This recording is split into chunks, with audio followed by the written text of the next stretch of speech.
मेरे कृष्ण कन्हैया, हे मेरे कृष्ण कन्हैया, अब तो तेरा ही सहारा है। मेरे जैसे ना जाने, मेरे जैसे ना जाने कितनों को तूने ही संवारा। हे मेरे, हे मेरे, हे मेरे कृष्ण कन्हैया, अब तो तेरा ही सहारा है। हे मेरे कृष्ण कन्हैया, अब तो तेरा ही सहारा है।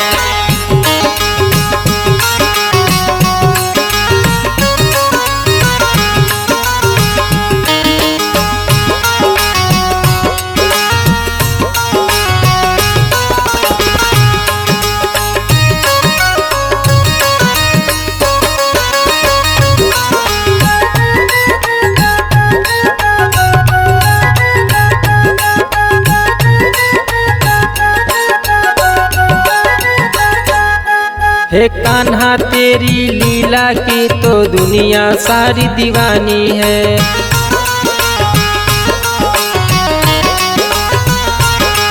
अब तेरे सहारे कान्हा जीवन ये सारी बितानी है।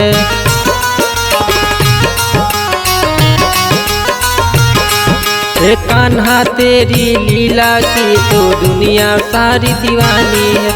अब तेरे सहारे कान्हा जीवन ये सारी बितानी है। सारी दुनिया ने मुझको, सारी दुनिया ने मुझको नालायक कह के नकारा।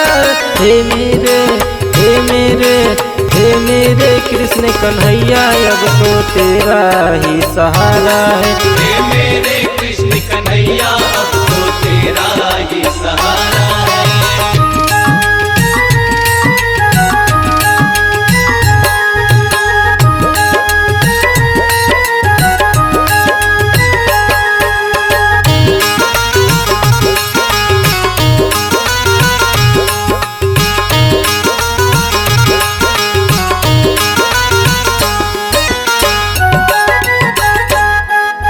मीरा दीवानी हो गई कान्हा तेरे नटखट प्यार में।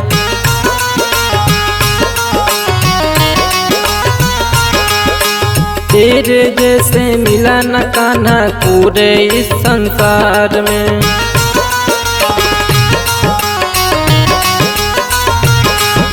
मीरा दीवानी हो गई कान्हा तेरे नटखट प्यार में। तेरे जैसे मिला न कान्हा पूरे इस संसार में।